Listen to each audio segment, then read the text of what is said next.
And hello everybody, welcome back to the channel guys, hope you're all well. Before we do get into today's video, as always, please do smash that like button and subscribe to the channel for daily Rangers content.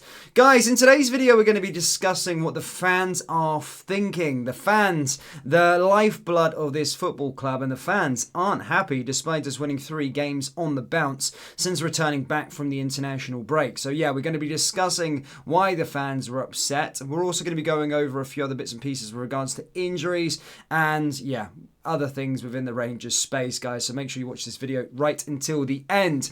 But let's just get straight into it. Look, yesterday, of course, Rangers beat Motherwell 1-0 at Ibrox to carry on our sort of clean sheet record, our 3 wins on the bounce since returning back from international duty, and we haven't lost since the Old Firm game. Most people would probably say, oh, job well done. However, if you just look at the scores, then you would probably go, yeah, there's nothing really too much to complain, give Beale a break. However, if you watch the games like we all do, there's more to it than meets the eye, and I'm certainly getting to the point now where I'm struggling to understand what is our style of play. Look, I did a live match reaction yesterday and I spoke about it raw, didn't think about anything, didn't see the sort of fans fall out, didn't see what Michael Beale said, just straight off the back of the live stream, went straight and recorded my thoughts. My thoughts were very eerily similar to everybody else's within the social media space and Michael Beale. It kind of pretty much echoed it. I recorded it before Michael Beale even did a press conference and simply just said, look, the positives were that we got a win and it was a clean sheet. The rest of it was really, really bad. Michael Beale admitting that our performance levels just aren't good enough. We're not entertaining enough. We don't look like a footballing side, and his substitutions are questionable. I think we finished the game with 7 defensive players on there, whether that be defensive midfielders or centre-backs, right-backs, left-backs, all the rest of it.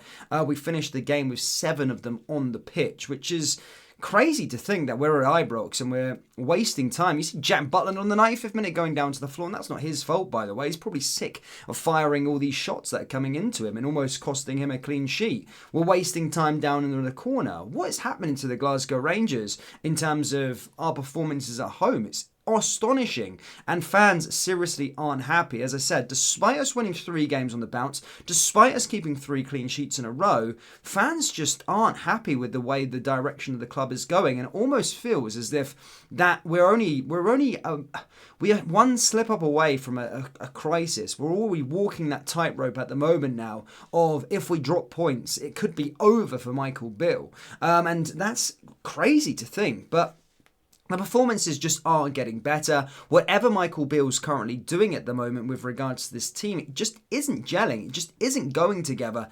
And I do really feel the players that we've brought in, bar Jack Butland, are all duds. Genuinely. Our best players this season are a player that we signed last season, which was Raymond Tondo, had a poor season last year, and he's just come back. And Jack Butland's been fantastic as well. But if your goalkeeper's your best player, that tells a lot about your overall squad, especially domestically and at Ibrox. If Jack Butland is getting plaudits about keeping us and saving us from losing all 3 points, then there's something terribly going wrong within the starting 11. But as I said, I'm just here voicing the fans' concerns I've seen on social media, and I'm not seeing a lot of people kind of praising Beale's performances and going, oh, what are we doing here? Everyone's still lost. Everyone doesn't know the direction of where the club's going at the moment. And it sounds so crazy after spending and doing a massive rebuild, which was needed.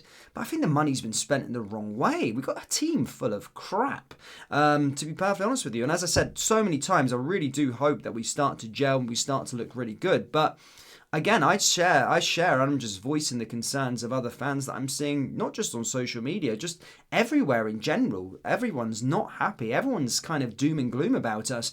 And maybe the attendance rates at home sums that up. I know the Europa League game, we were charging so much in terms of £48, but there's empty seats at the Motherwell game. We've got a quarter final in the Cup, and there's so many seats available. No one's buying tickets.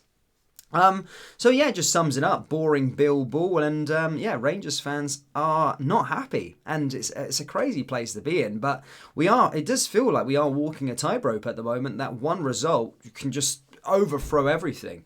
And you would have seen what happened at Ajax Amsterdam yesterday against Feyenoord. That game was abandoned because the fans had had enough of the way that they were sort of operating the club and the board were operating the club. The director of football stepped down as well. And that's how important the fans are. They show and protest with their feet. And I just feel like Rangers fans aren't happy. It's almost like we're one game away from a complete crisis, despite us winning 3 games on the bounce. And a massive game in the Europa League. It's such a weird time to be in. But yeah, interesting stuff there with regards to the Rangers fans. Now, we've got a couple more weeks.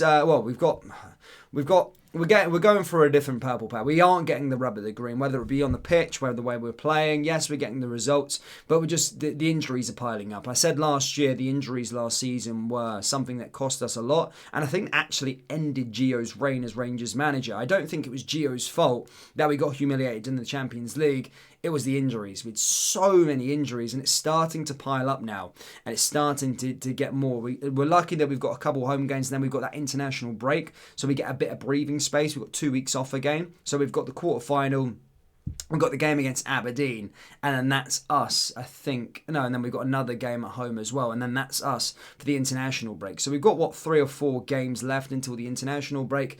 But I feel like it's coming at the right time. Todd Cantwell out. We've also got Rabbi Matondo out now. He went off yesterday. He went off with something bad, and Michael Beale stated that it didn't look good for him. So, again, we're not getting the rub of the green with there. Tom Lawrence, again, apparently he came off of a cramp during the week, and again, he's a player that I do feel is a positive and a player that has been out for a year, but it looks like he's out till after the international break as well. So the injuries are piling up. We aren't getting the rub of the green at the moment. We aren't getting that luck, especially with injuries. And we've got more players out now until the international break. So our squad is thinning. The injuries are piling up. I think at the time of recording, who we got out? Kieran Dow. I think he returns this week, but Kieran Dow, Todd Cantwell, Nico Raskin, Tom Lawrence, Rabbi Matondo. So yeah, the injuries are piling up. The Rangers fans aren't happy, and we've got a huge game this week in the League Cup. And I swear to God, if we drop points in that game, if we got eliminated from that cup competition, that will be an absolute riot. You think Amsterdam was worse? You think Amsterdam was bad over the weekend there against Feyenoord? I think it would be even worse if we ended up losing that game, especially their performance they put in against Celtic at the weekend. So yeah, it does feel like we're one game away from a crisis. I'm obviously backing the team. Obviously want Michael Beale to do well.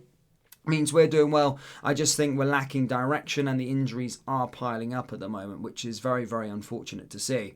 But Rangers fans, do let me know your thoughts. Is there anyone that's actually buying into the project? I'm welcoming. I don't see anyone really being too positive about the project that we've got at hand at the moment, and I would be inspired, or I would love to see people, maybe show me a light of where we're going. So if you have got the positives, do let me know down there in the comment section below. But just let me know your overall thoughts on Rangers down there in the comments, guys. That does bring us into today's video. As always, please do smash that like button and subscribe to the channel for daily Rangers content. Thank you, guys, and I'll see you all next time. Take care. Peace.